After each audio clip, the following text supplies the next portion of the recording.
राहुल गांधी ने सिखों को लेकर जो बयान दिया, उनके बयान पर बवाल तो हो रहा है।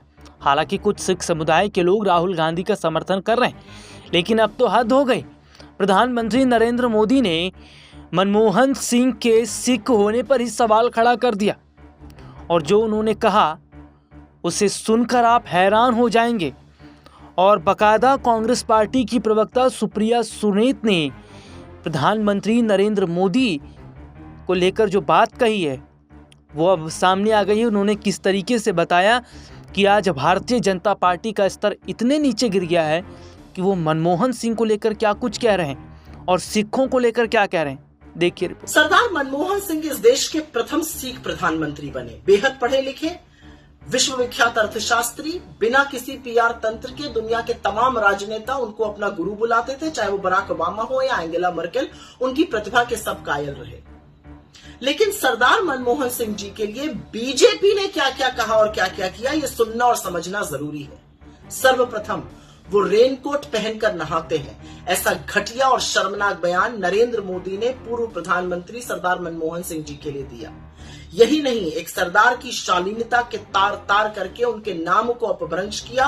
उनको मौन मोहन सिंह बुलाने का पाप बीजेपी आज तक करती है। बात जून 2004 की थी। सरदार साहब तब नए नए प्रधानमंत्री बने थे, राष्ट्रपति का अभिभाषण हुआ था, उनको मोशन ऑफ थैंक्स देना था। बीजेपी ने इतना उपद्रव मचाया सदन में कि वो बोल नहीं सके और उनको अंततोगत्वा मोशन ऑफ थैंक्स टेबल करना पड़ गया। उनकी सारी प्रतिभाओं, उनकी सारी उपलब्धियों को ताक पे रखकर बीजेपी के लोग आज भी उनको रिमोट कंट्रोल बुलाने से चूकते नहीं है, वो घृणित पाप करते हैं।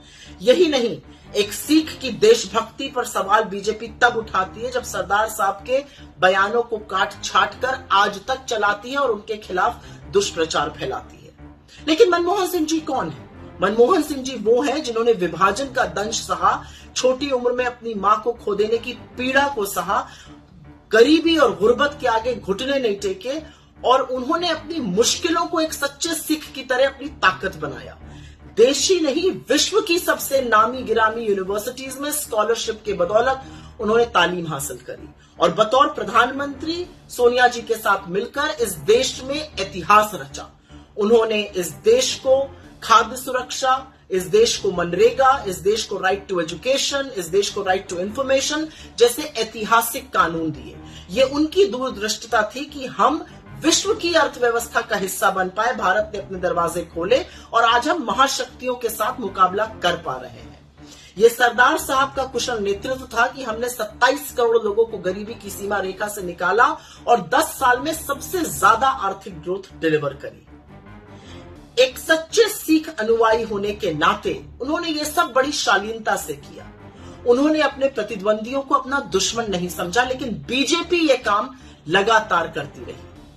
असलियत यह है कि गुरु नानक के एक सच्चे अनुयायी का हर कदम पे, हर मौके पर उनको बेइज्जत करने का काम बीजेपी ने किया। और ये बात करते हैं सिखों की, ये बात करते हैं सरदारों की।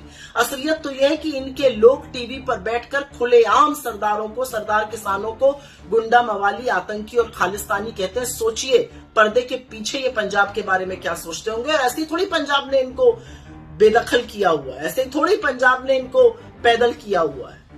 असलियत यह है क्योंकि आजकल एक नया षड्यंत्र रचा जा रहा था। सुनना और समझना जरूरी है कि इनके मन में असल में सिखों के प्रति, सरदारों के प्रति क्या है। मैंने सिर्फ आपको एक यहां पर एग्जाम्पल दिया है कि देश के प्रथम सिख प्रधानमंत्री के लिए इन्होंने क्या क्या नहीं कहा और क्या क्या नहीं किया। यह शर्मनाक है। आज भी देरी नहीं हुई है, कान पकड़ के माफी मांगो। देखा आपने क्या कुछ कहा सुप्रिया सुनीत ने और प्रधानमंत्री नरेंद्र मोदी ने क्या कहा मनमोहन सिंह को लेकर। ये देखा जा रहा है कि क्या राहुल गांधी को घेरते घेरते भारतीय जनता पार्टी के नेताओं का स्तर इतना गिर गया है कि उन्हें पता ही नहीं कि अब वो क्या बोल रहे हैं और क्या नहीं बोलना चाहिए। लेकिन एक बात तो है कि क्या वाकई आज भारतीय जनता पार्टी राहुल गांधी के पीछे हाथ धोकर इसलिए नहीं पड़ गई क्योंकि उन्हें डर है कि क्या आने वाले समय में राहुल गांधी प्रधानमंत्री नरेंद्र मोदी का अस्तित्व ही खत्म कर देंगे। क्योंकि विपक्ष में राहुल गांधी जिस तरीके से मजबूत स्थिति में दिख रहे हैं उसे देखकर प्रधानमंत्री नरेंद्र मोदी परेशान है, मोदी मंत्रिमंडल परेशान है। लेकिन अब देखना होगा कि जो बयान प्रधानमंत्री नरेंद्र मोदी ने मनमोहन जी को लेकर दिया, उसके बाद क्या प्रधानमंत्री नरेंद्र मोदी माफ़ी मांगेंगे और भारतीय जनता पार्टी इस पर माफ़ी मांगेगी।